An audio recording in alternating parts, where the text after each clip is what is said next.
Hello everyone, my name is Zipron and welcome to another episode of Redstone Trickery. In today's episode I want to talk about some semi-automated brewing machine I made. I have made this setup, which is, well, the most compact and stackable one, and I have over there the setup to explain things. As always, I would like to remind you that all feedback and likes are much appreciated. And now let's jump right into it. I will explain the basic workflow with this setup, explain everything with redstone stuff over there, and come back over here to show you how I've compacted things. Now, I start from this setup, you can say, filled brewing stands ready with all their potions in them, the way you have brewed them. Now, I want several things to happen. First of all, when all these potions over here have to go into this chest, and I don't want to collect them manually, then the brewing stands have to be refilled with water bottles, and I want to add some nether wart because all potions need nether wart, and it will spare me some time. So that are the things I've automated. I couldn't add fully automated brewing stands because it's just not possible to sort on potions because they don't stack. And there are a few other complications with that idea, but anyways, this is actually very useful because you can still decide which potions you want to make. You can you will just always have awkward potions waiting over here, and your finished potions in a chest or wherever you want to store them. So when I press on this button, these potions will get flushed to this chest. The brewing stand will be all brewing stands will be refilled, and they will get a nether wart. So I will just show it. Potions are pulled out, nether wart added, and 3 water bottles. They will start brewing, which might take some time. In the meantime, I can say you want this to be your brewing room, like this, and you can stack it as far as you want. So it's pretty easy to integrate in an existing base. You won't see any of the redstone. I just used the wool to explain some more things. Anyways, we have here our awkward potions. Now, this is the manually part. You just you want to add some ingredients. Let me see. Some spider eye and gas tier, like this. So yeah, the real potions you brew manually. However, when they are done, when all are done, you just wait a little bit, like this, and okay, one more, and okay, all potions are done. So poison, regen, and health. I press the button, potion get pulled out, stored into the chest, and we're ready for another setup. You notice I only have 2 water bottles over here because my containers are empty, but I will explain that how to fix that in a second. Now let's just see what happens over here. This is a very well, less compact design, just to illustrate what's going on. There are 3 things that happen. Purple one is to flush the potions that are made. Green one is to refill. Red is to add, well, the nether wart. Now, with brewing stands, if they get input from the side, items will get added in the potion slots. If they get input from above, items will get added in the brewing slot. Now, you want to do this in a specific order and at a specific timing. So what I've created here, purple and green are both pulse extenders. Red is a pulse shortener. Maybe I can do some a tutorial about those. These 2 are RS NOR latches, and this is just basic monostable circuit. Anyways, when I press this button, these 3 potions will get pulled out into this chest. What happens is this hopper is powered at the moment, so it won't pull from the brewing stand. When I press the button, it gets unpowered. As long as this RS NOR latch, this pulse extender, is off, items will get pulled out. Now this is timed pretty exactly. It's not necessary to time these very exact, because you don't do things simultaneously. First purple, then lime, and red. Well, they can be done together, but purple and lime has to wait for purple. Anyways, let's see what happens. I press this button, items get pulled out. Now, the reason I say the exact timing doesn't matter is because as long as if this hopper is now unpowered, nothing will happen, because nothing is over here. So that isn't really an issue. Same for here. We're going to fill this brewing stand with water bottles. Now there's only place for 3 water bottles, so if this one is timed a little bit too long, it really doesn't matter that much, because there is no place for the water bottles to go, so they just be stuck in there. So yeah, let's see what happens. We have 3 water bottles added. Now over here is some, well, I explained this in my item sorters video. This hopper is faced in that direction, so it will pull items from the chest, it will push them into nothing, so it will just keep items in itself. This one will push items into the brewing stand if it has some and it's not powered. At the moment it's powered by this redstone, and when it's unpowered, it will also pull items from this hopper, which is filled with nether wart. You can place a chest over there if you want, but I use an extra hopper because I want to stack and automatically refill those things. So yeah, let's see what happens. This is a pulse shortener. I want to give a quick pulse, so exactly 1 nether wart is pushed into the brewing stand, and 1 nether wart is pulled from the hopper above. So that's basically what happens. It starts brewing, and once it's done, you add your ingredients you want to create any potions, and you just repeat the system: flush, fill, and insert nether wart. Well, that's basically it. I have compacted it a lot over here. What I've done here, well, I copied the colors so you can understand. That's pretty nice contraption over there. I've created this is a vertical RS NOR latch. Same for the purple one. I've made it horizontal over here, just to compact things. I will show you quickly how those work. This is just the most basic design you will ever find, and we use a reset clock, which will extend the button pulse. I'll get me a button. So when I press the button, I get a pulse for a short amount of time, but which is longer than the normal time a button will emit power. So yeah, I use this timing 4414. Well, you can do this obviously.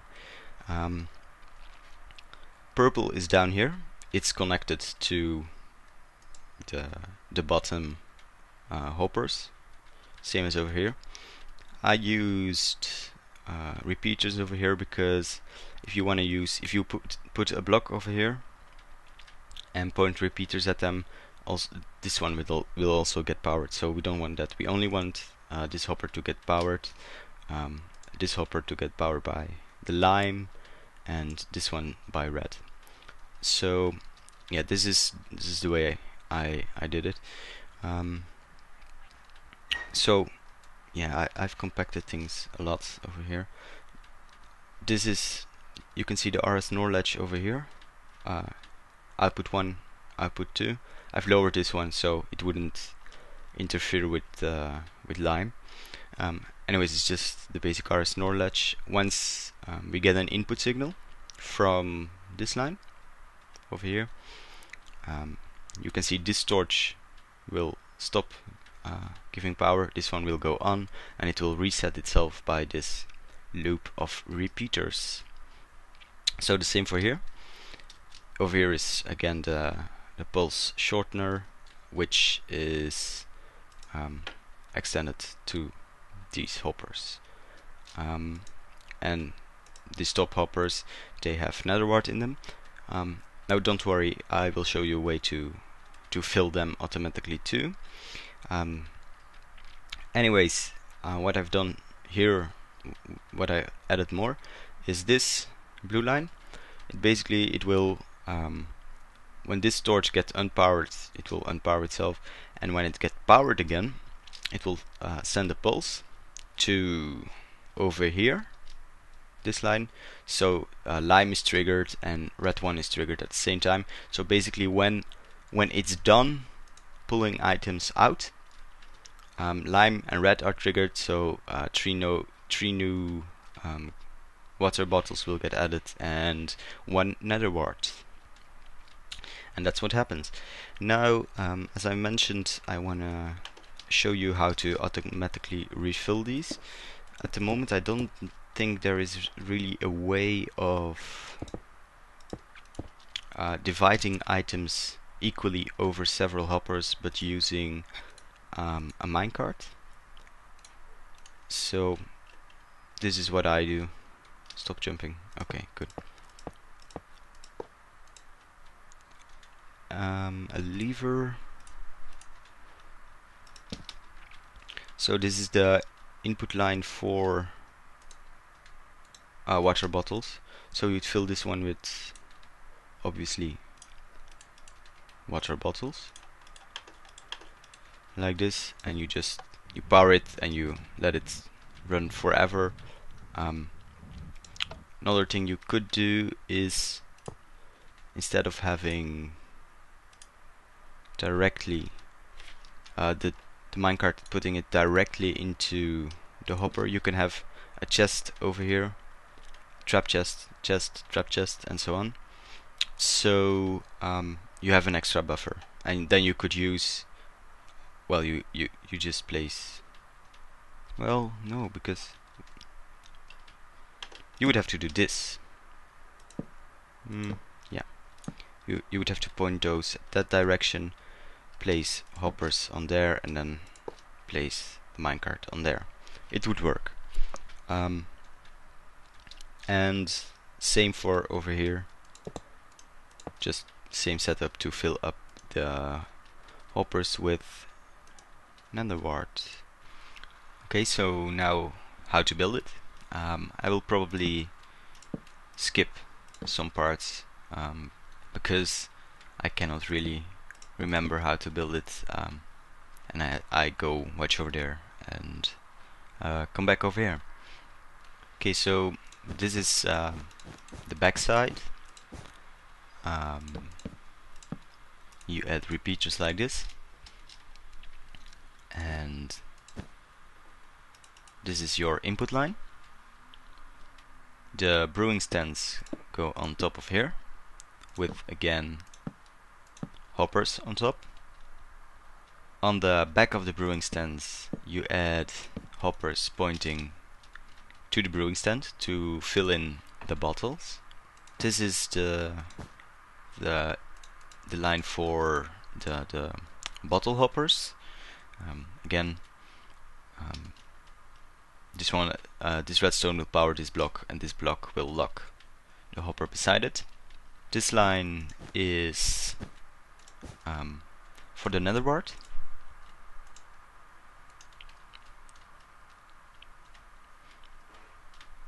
and that's the beginnings of the setup. Now we have to create those pulse extenders and shorteners, and I want to mention that you can stack these as far as you want.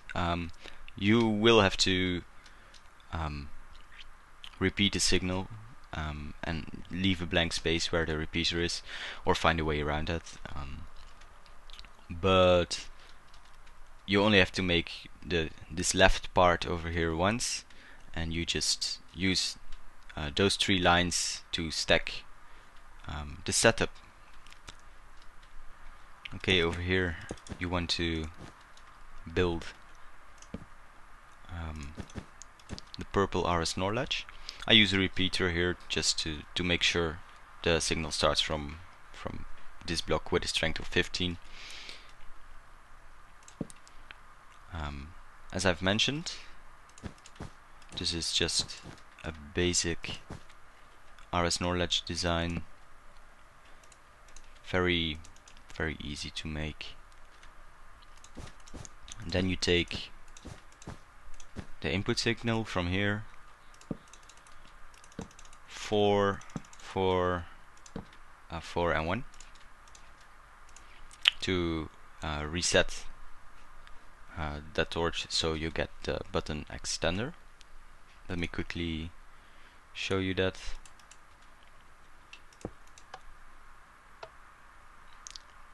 Like that.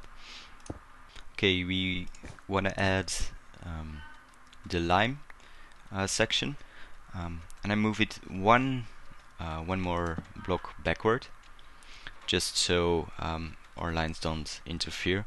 Basically, I just built the same setup. Note over here that I will change this for a little bit, again just so that the lines don't interfere.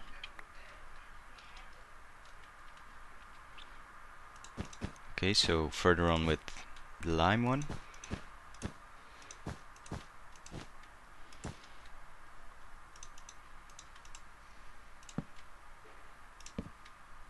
Okay, so again this is the basic RS NOR latch. This is the reset line.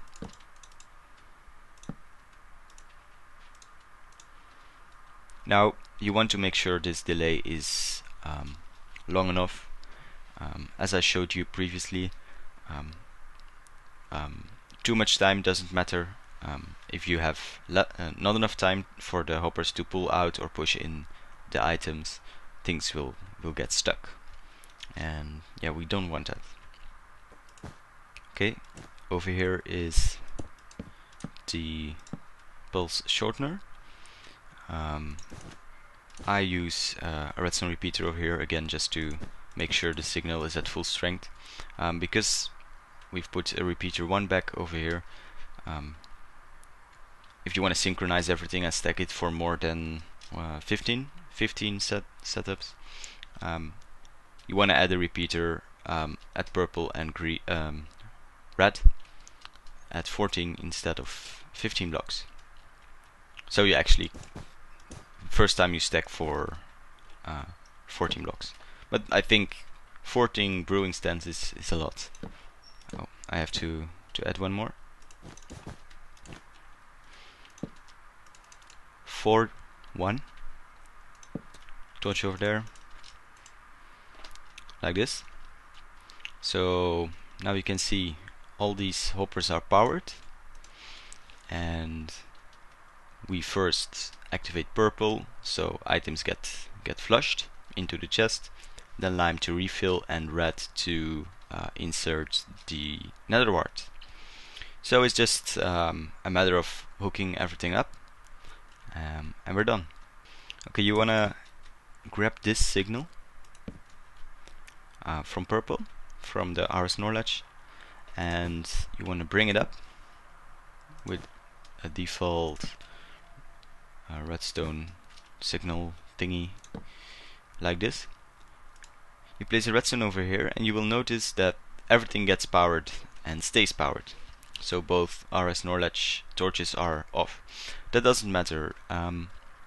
We need this hoppers to be locked unless we press the button, and once we press the button this one will unpower, so everything will happen just the way we need it to happen.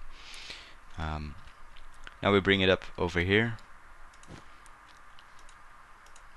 like this. We hook it up to the pulse shortener, and that's actually it. I hook my input button up over here, go around here, place it over there.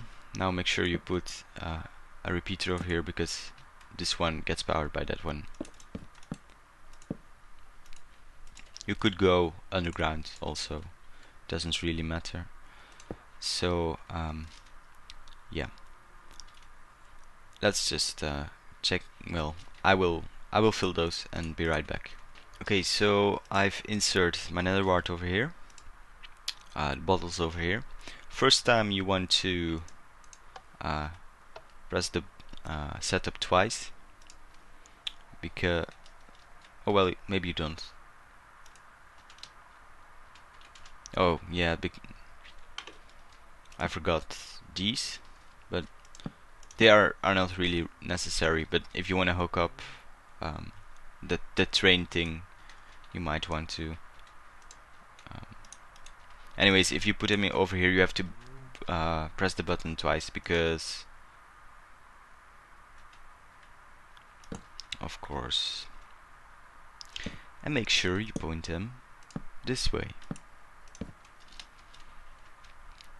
So third time, make sure to press the button twice, because otherwise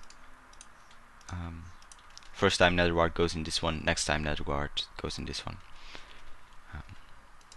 But yeah, that's done. Awkward potions are made. We flush them, put them in the chest, refill the setup, and it's going. Okay, so that's it. I hope you enjoyed. I will certainly use this setup in my survival world. If you enjoyed, please leave a like, a message, a comment. I really appreciate them, and I hope to see you next time.